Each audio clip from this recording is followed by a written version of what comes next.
So in those days, in the 1920s, they had elders, I guess they called them. One name I can think of, Champy. Anyway, they met in various lodge halls, and then finally in the middle 20s and later on, they went to what they call the Lundstrom House. Our first place of meeting that I recall was in our own home on the north end of town, 17th and E Street. There was no blacktop road or anything up there in those days, but that was our first place of meeting. I can remember Brother Koch, who was a German brother who was a public accountant. He used to conduct the Watchtower study and the meetings. And that's the time there were still 5 of us younger ones at home. My sister Alice and Eva and my sister Frances and my younger brother Elwood and I were still at home. And look at all the responsibility those sisters had with their children, because they had big families in those days. And 8, 9 kids.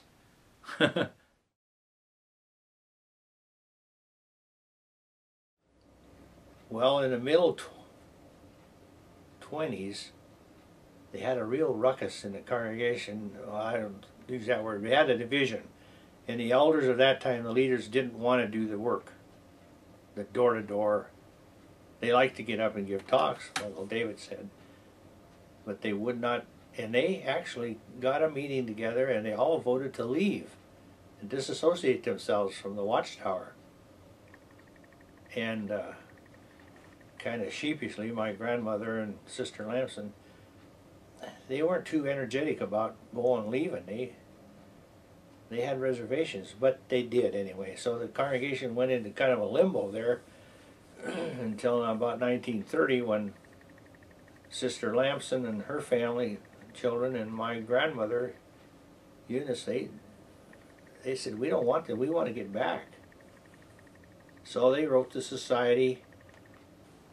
Time passed a little bit, and we later had meetings at the Lamson residence for a while. And that was the time some of them were living up in the Menashtash Canyon. If you can imagine going to meetings up there, it was very difficult. The first meeting I ever attended was in the KP Hall above the cafe down there, the Palace Cafe.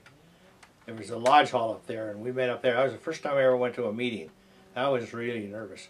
And from then on, I went to all the meetings.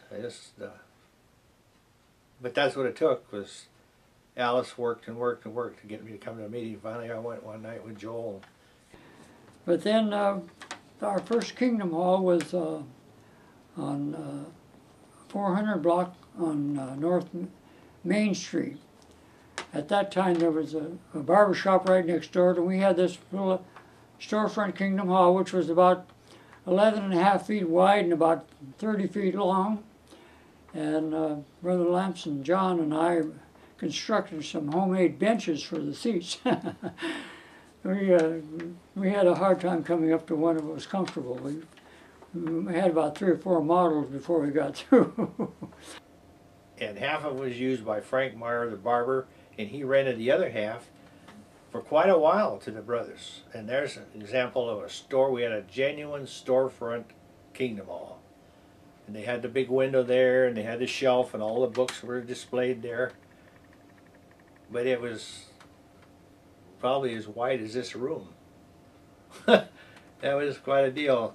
And my dad and mother got invited to a meeting there one time, and I was about 5 or 6 years old, and I remember going in there. It was the nature of the room was so narrow that and the bathroom was down at the end. Well, that was right where the stage was. And the brother had to get up on the stage. Well, there was the bathroom door. And of course the friends, you know, they tried to be discreet about it, but what are you going to do with a little kid crying? And we had a display window in front of it, of course. It was a storefront, what it was. And I think I painted a big picture of the Watchtower magazine, which was different than it is today, and put that big display in the front of the window. And then on the door we had the meeting times and the hours. On the door that opened up, it had a glass front on it. our heating equipment was rather primitive. We had a wood stove, which we would have to get down there ahead of time before the meeting come, or it wouldn't be warm in there at all. Of course, it wasn't very comfortable at any time in that Kingdom Hall, but that was our Kingdom Hall and our situation. Well, the next Kingdom Hall was after the Main Street one, was over on Pine Street. I can't recall an awful lot about that Kingdom Hall. It was a store building right next to the K Cleaners. I think that was the business right next to it. And so then in 1950, the brothers started thinking, we got to have a Kingdom Hall. We got to have a Kingdom Hall. And Brother Wyatt and Brother Jack Davis came, and he really got the brothers going on the Kingdom Hall. And so my dad and then Joel donated each a lot to where the old Kingdom Hall is now at 11th and Maple. And so that's the first Kingdom Hall that belonged to the local congregation. That was the one we built, but we didn't have a surveyor up there to determine where the street line was, so we actually had built the Kingdom Hall front out into the street. Well, the reason for that was there was the city had a light post there. It was sitting out farther than we were. There was practically in the middle of the street, actually. So we were going by that, so we thought we were out of the street, but not so. So we had to take the entrance part off of the Kingdom Hall, which was a little 8 by 8 foot entrance, a place to hang their coats and so forth in there. We had to take that off and make another addition on the side of the Kingdom Hall, which was took out of our parking lot a little bit. One Saturday I was walking down the alley, because I lived in that neighborhood, and I was walking down the alley and I seen all these brothers over there working. And so I walked down the alley and watched them. Next thing you know, here come Earl Heidelberg and Russ Wyatt. He was running a bulldozer and they were filling in for the sewer. And so I got hooked. I just started hanging around with them. And I remember Joel took me out in the service. I owe a lot to Joel. The way I understood it was Joel was living next door, and he'd get off at work and he'd have to fly over there after work and get the heat going and then go home and get his supper and then come back and start the meeting. And it was hard for him, I'm sure. You know, Kingdom Halls in those days were in perpetual construction. They'd get the building framed up, a roof on it, windows in it, and this and that. That's good enough for now. Let's get in there, and that's what we did. And then we'd come along, we'd get a big push, and then we'd put curtains on the walls and paint it inside. But it was a noisy place. I think Joel made mention of that. And the congregation was really poor. We borrowed $4,900 from a couple members of the congregation to build that hall. And we got it up so far, and we went in there and occupied it. But we were in there a long time. Then Brother Maurice O'Callahan, 20 years later, he came to the congregation, and we were sitting in the elders having a meeting. O'Callahan, he kind of paused there, and we wondered what was something wrong with him, and he says, "You brothers need a new Kingdom Hall." And he looked right at us. Well, we've spent all those years fixing it here and fixing it there, and kind of surprised us. Well, he planted the seed, and so we went out and we started looking around for property, and that's what we have today.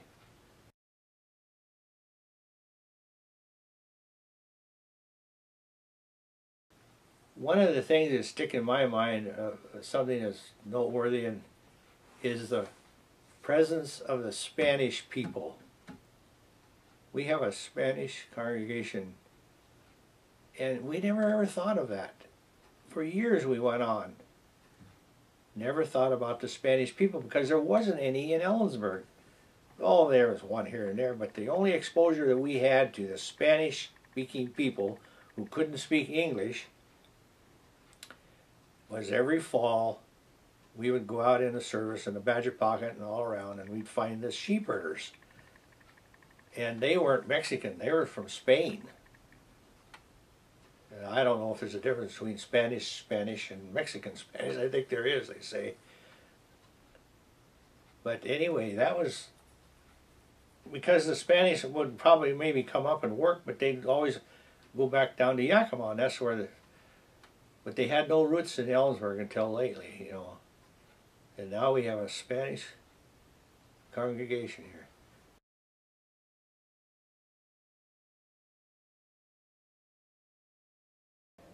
There wasn't the organization and direction like we have today. You could tell. It was just, we were the congregations in those days, if you wanted a Kingdom Hall, you were on your own. They didn't have any loan program for the brothers. That's so you know, so you built in stages, and so it took determination to stick with it. Come on, brothers, we got to get going on this and finish this up. Well, I can say we never really did absolutely finish that Kingdom Hall till the day we sold it. Even then, DeWitt took it as it was, converted it into an apartment house. But today there's such an organization that it really grabs you. And that's how things get done. And as we read in the book of the Hebrew Scriptures, that's the way it was in Israel.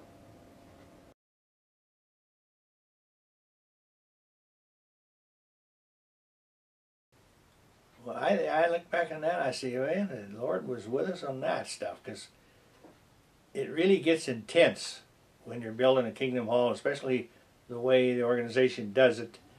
It's kind of mellowed out a little bit. For a long time we went under this idea of get it done in one weekend. Well, we began to see that it suffered, the quality suffered, so we spread it out to 2 weekends.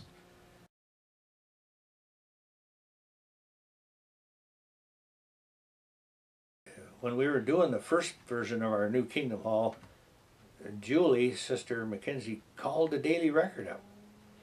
They said, you ought to get up here and see this.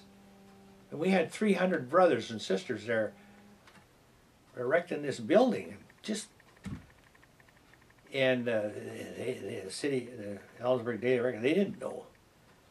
So they sent a guy up, and he walked around, looked impressed, you know. And then the next day, they had the headlines under the picture, you know, it says, Adventists build a new hall. So that cooked my goose as far as reporters are concerned.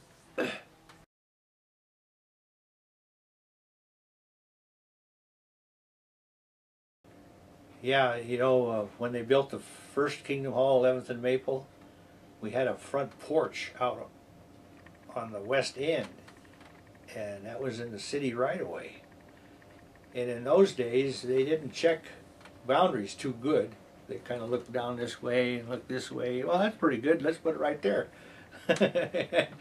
And so when we remodeled that our older Kingdom Hall, we took that old porch off and turned everything around and put a new entryway on it. And that was quite an accomplishment. And then we bought a gas-fired forced air furnace. That was really going uptown then. And I think we actually got carpet on the floor. But until then, it was pretty noisy with those old steel chairs they had. Well, they were steel chairs, and they had a little padding on them, but they were flimsy. And then the floor, of course, was a regular tile, so it was hard. And so these chairs were lightweight, and they'd scoot around, and they didn't have any rubber cups on the bottom or anything. So it was pretty noisy in there. And one night we having a meeting one day, I don't know when it was, but that's when Joel's children were little, and his second oldest boy, Michael, went to sleep sitting in that chair, just like little kids do today. You know, only they got a nice padded chair to sleep in. But poor Michael, he fell off the chair, and of course he hit the ground, started crying. Well, the chair also went down. Bang! Crash! I don't know. And the meeting was going on, so. But we were glad to get rid of it. I see Joel brought one to the Kingdom Hall as a specimen, huh? Yeah, those chairs hung around for years. We couldn't get rid of them.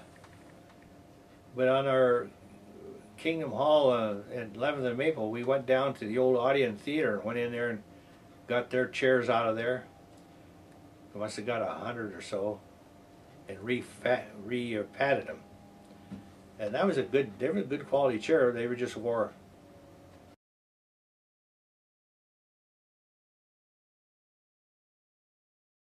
I want to tell you about the Spanish sheep herders. Every fall, see, the sheep bands would come up from Moxie, from Martinez, had these hundreds and hundreds of sheep down there. Well, he'd bring them up and they would pasture them in the hills around the valley. Well, in the fall, after the corn was all cut down and the hay was harvested and the wheat was, those bands of sheep would come down and they'd graze on these fields. So we'd go out there and look for these little white huts on wheels. They had one door in it with Dutch door, and we'd pull across the road there and climb through the fence, and we'd holler to the sheep herder, and his dog would come running and real friendly, and he would wave at us, and so we'd go down there and we'd do the best we could speaking, because we couldn't speak Spanish and he didn't understand English. But most of them were Basques from Spain, and so Sister Kaner, Marjorie McKenzie, this is what she told me now. She met this, her and Alice met this Spanish sheep herder one time, and the guy was from Spain. And in those days, Franco run Spain like an iron fist, him and the Catholic Church. So that they treated the brothers terrible over there. Well, this man went back to Spain and came into the truth.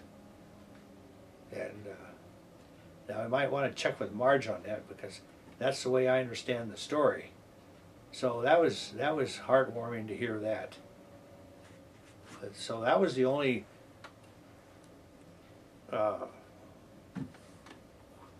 association we had with Spanish-speaking people, and there they were from Spain. So then the Mexican folks from the lower valley and from Mexico and started to migrate up, and finally Ellensburg is what it is today. It's got a lot of Spanish-speaking people here.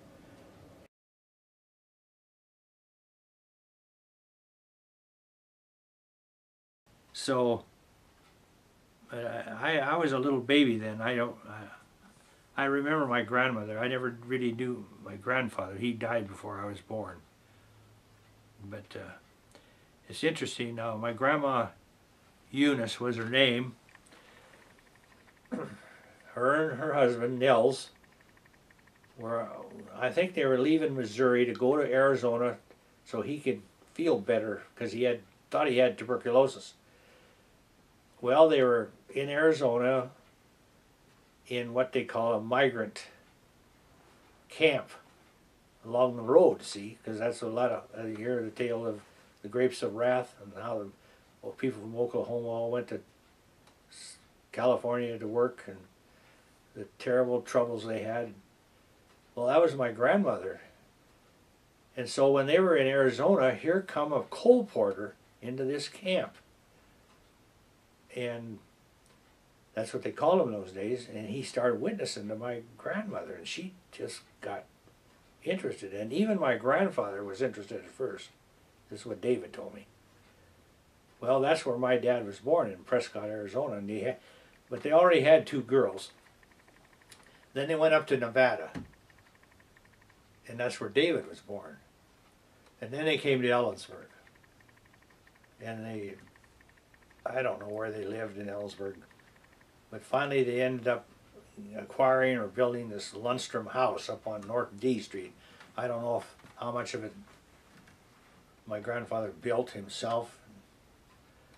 But my grandfather died when he was 50 of tuberculosis. And so that left my dad with all these kids. Take care of his mom. And And my dad was only 17 years old, or no, he was 18. And then the thing that commended him about was David wanted to go to Bethel. He got invited to go to Bethel, and he was only 17, I think, 16 or 17. And my mother wanted him to go, and so there was the problem. Should he go or shouldn't he? Stay home and help the family. My dad told him to go.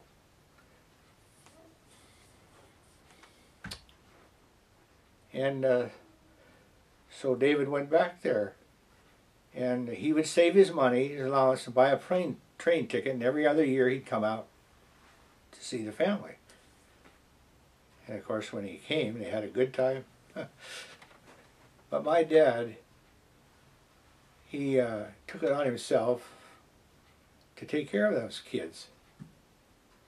And he had no objection to the truth.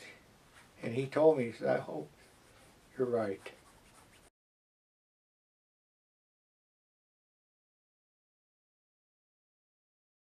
And so the circuit servant came to me one day. He says, you're the only one left. You got to do it or no.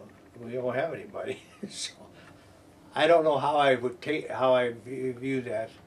I mean, it was a privilege, but did I really qualify? Well, I found out. I guess maybe I did all right. I don't know, but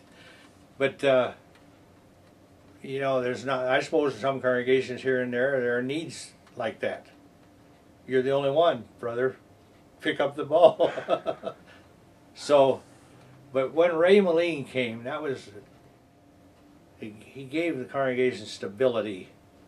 Well, they lived in Connecticut, and Beulah and Ray wanted to get out of the western United States so that they could go up to Canada now and then and see her and his parents.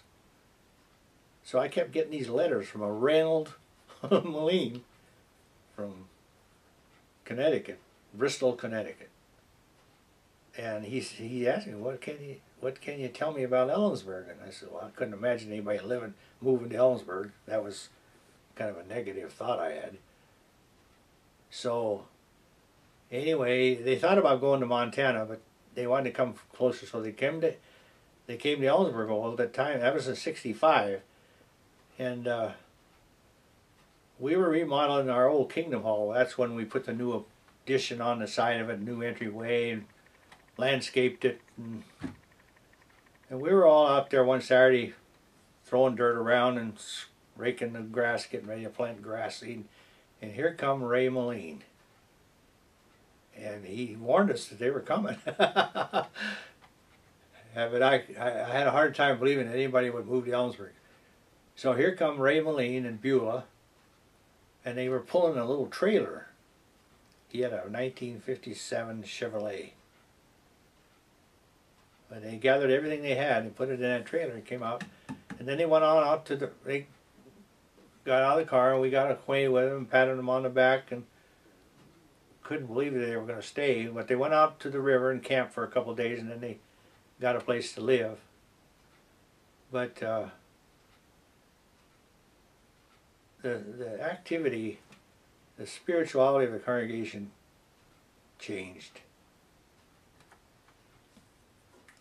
Ross was a little guy, and Rocky was just a little guy, and there's Debbie, but Brother Moline brought something to the congregation. Sometimes he could be kind of ornery too. I say that in jest, but we got along so good, him and I, and David, sometimes him and David would kind of lock horns on difference of opinion, but it never caused dissension. It just. And so, so then David came out, him and Alice. So we had me and Ray Moline and David. And for a long time, there was just the three of us on the servant's body. And I think people began to wonder once in a while, well, how come there's nobody else? Well, there wasn't anybody else.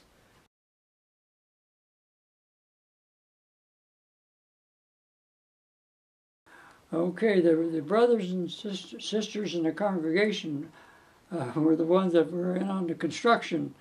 The sisters as well as the brothers, and A good lot of us, of course, were carpenters or builders or block layers, so it was quite a collection of workers that we had. But that's what we built the Kingdom Hall out of, was cinder blocks. They were just being manufactured right up in Cle Elum, and they made the frame of the building so that we inside the Kingdom Hall was just plain cinder blocks as it was on the outside. So as time progressed, though, we began to insulate the walls of the Kingdom Hall from inside, and of course that was necessary to make it more comfortable.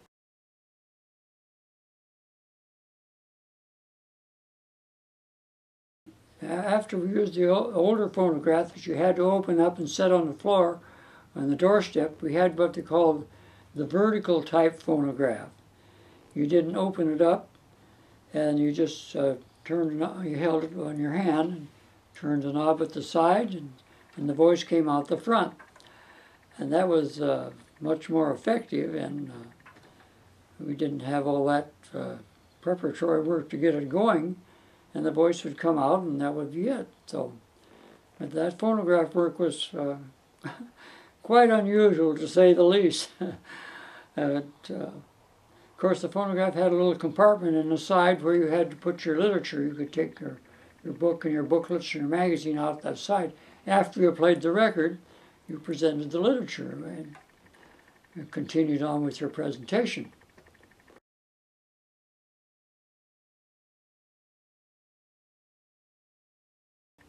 At the time, well, of course, we worked with door to door with a car, but I had constructed a little small trailer to be pulled by my bicycle. And I had constructed this, and I put it on the back of my bicycle, and I had on the side, both sides of it, Kingdom Message, as they used to have on what we called the sound cars. What about the sound car work there? That was something else. They had loudspeakers on top of automobiles. They do that a little bit now with other advertising things, but that used to be a practice. And like in Ellensburg, I remember that Thomas would go up on top of Craig's Hill, and the voice would go all over Ellensburg. I don't know if the police got after him one time or not, but I think it was the time they told him to stop playing that.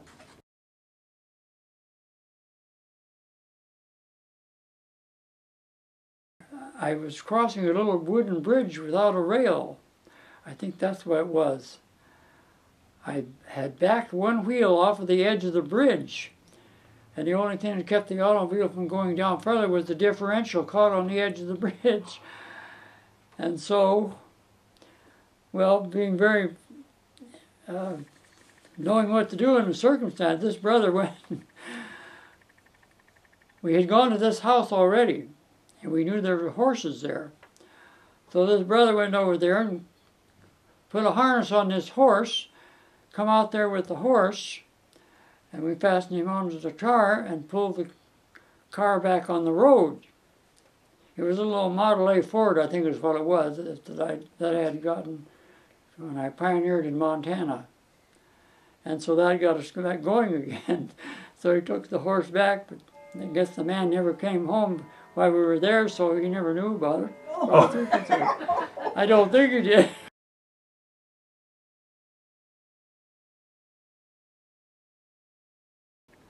Yeah, Alice and I go a long ways back. My brother was a baby, and my stepdad knew Alice and Joel. He knew the Lunds. They were interconnected, sort of. And so he hired Alice as a babysitter for us when I think I was about 8. And she's the one who read to me the Watchtower, and I learned I had a Heavenly Father from that. I didn't know that for many years, because I told her, I said, you know, somebody told me that, I don't know who. And I said, I remember you reading to me. Yeah. I said, what'd you read? She said, the Watchtower, of course. That was it. That's where I learned from the time I was 8 that I had a Heavenly Father, and that's what I hung on to that. That was, I really encourage people to teach that to a child. Don't think they're too young to know. They need to know they have a Heavenly Father, because that was something I hung on to for a long time until I finally got to know more about him. So that was a turning point. You know, you have turning points in your life. I can't think of the term for it, but that's what it amounts to, a defining point in your life. And that definitely was a defining point when I was 8. And then the next one was when Joel set me down. I was thinking about, I was going with a Catholic boy, and I told Joel when I was about 17, I said, I'm going with this Catholic boy. He wants me to take Catholic instruction. And Joel says, well, if you're going to do that, you better learn something about the Bible first. He plopped me down with the Let God Be True book had just come out. We had a couple of studies, and that hit me like a bolt of lightning. And he told me too, he says, go to the library and check this out about the Reformation and Inquisition and Crusades. So I did. I thought, well, I can't be part of that. But then I drifted along, you know, till I was about 25, when finally that other booklet came out, Christendom or Christianity, which is the light of the world. And there was another defining point. Wonderful. Nice.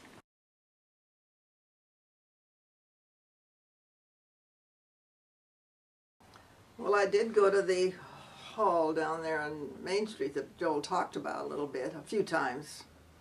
The main thing I remember about that place was the size of the watchtower. I mean, it seemed so big. And I didn't understand a word. You know, I mean, I'd never even had a study.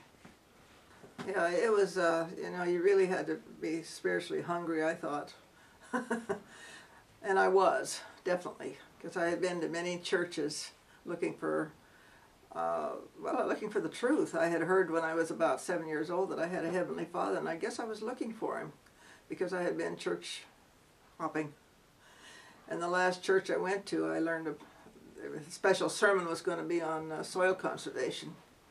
And that made me so disgusted. I thought, I'm not here for that. Although I'm all for soil conservation. But anyway, then the booklet came out, and Joel and his wife, Darlene, came by with it. It was on Christendom or Christianity, which is the light of the world. And I read a little bit of it, and it hit me like a bolt of lightning that this is the truth. I was thrilled. And and then his wife Darlene came out a couple of times, because I asked, you know, for a study right away, and then she came out a couple of times, and they invited me to the hall then after a couple of studies. And the first talk I'll never forget, because I think it was Don Watson and Dick were just young guys. And I think Don gave the talk, and I'm pretty sure it was on the kingdom, and I thought, wow, that's the truth. And there was no turning back. I mean, I was absolutely thrilled.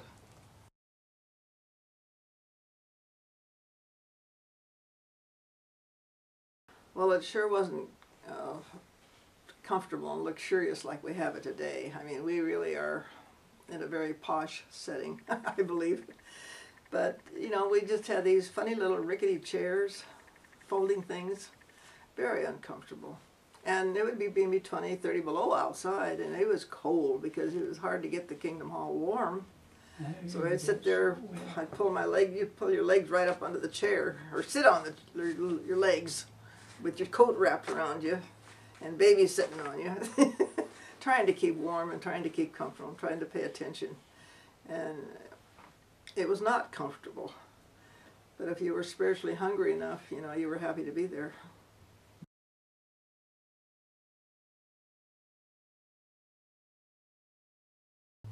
Oh, it's hard to imagine. I mean, hard to have imagined then what we have now. I mean, we have a very luxurious building, a beautiful building. And our little Kingdom Hall was substantial in those days. Suited, you know, it was okay for what we needed it. Not too many people. But it was not comfortable and warm, and and those chairs, I'll never forget those chairs. Somebody told me they think there's still one or two of them around, but they're horrid little things.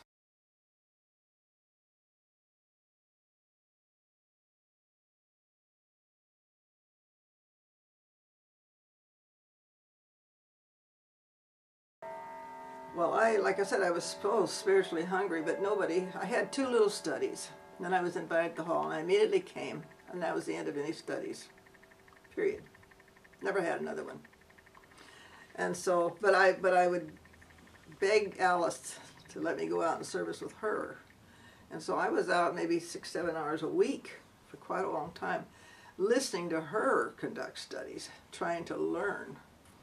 And that was difficult because here I knew nothing and I was trying to teach these children. But I needed an in-depth study, and I really regret that I didn't have a really good in-depth Bible study. But I had the blessing of being able to have the book study at the house, because I got baptized right away on top of that, which I shouldn't have been. But I wanted to belong, you know, and then the brothers let me be baptized. And then actually I was rebaptized about 15 years later, because then I realized, you know, something was missing. Something was really missing. My dedication was missing. But I mean, all those years I was right after Alice, trying to go with her and learn from her.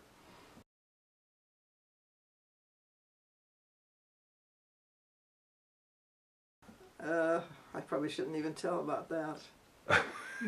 It's up to you. Well, they had an assembly down at the Kingdom Hall in Yakima, and I sneaked in there and got baptized in a horse trough. Didn't tell anybody anything. I mean, that's terrible. I could probably be disfellowshipped now.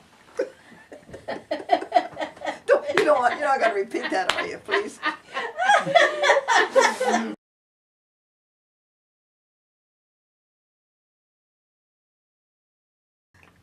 Well, there was one thing that really I wanted to mention that really struck me like a bolt of lightning, because I'd been going to church, you know, and investigating these various churches and what they believed, where they came from.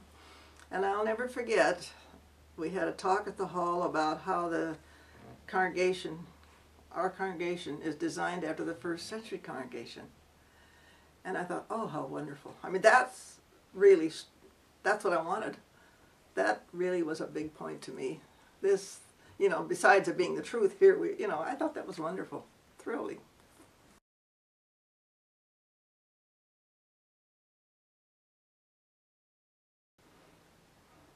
Well, I just think having a real good study, in fact, they go through, I think, a couple of books, you know, I would have loved that. I had to do it kind of on my own. But the brothers did let me, in spite of all this history that I had, they let me have the book study out there at the house for years. I had about 40 years altogether, here and over here, you know.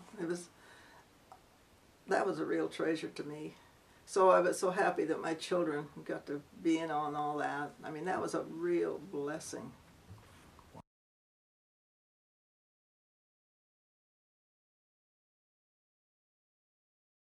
I might add, too, that I had relatives, my mother-in-law, Alice, looked after her, and down at the nursing home, and other people who knew Alice. The one thing they'd say about Alice was like she was a ray of sunshine coming into the room. That golden red hair, smiled, bounce, bounce, bounce. She always bounced. And that's just the way she affected people. But she always, the focus was on, and especially on the kingdom. That's what she wanted to talk about, was the kingdom. Everywhere she went, every call she made, she tried to have a little study, even if it was only a few minutes. And she had loads and loads of little old ladies' calls all over this valley.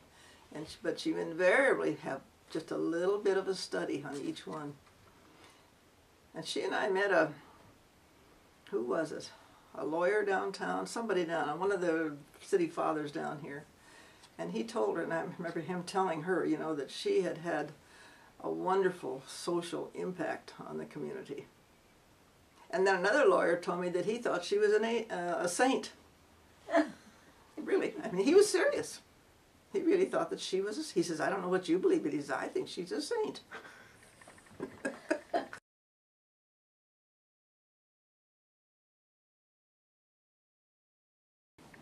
For a long time, the talks were on, I guess you could say, doctrinal things, hellfire and, you know, soul, and then they changed over to help us put on the new personality. I really appreciated that when they started going into conduct and behavior, and I thought, oh, this is really good, you know.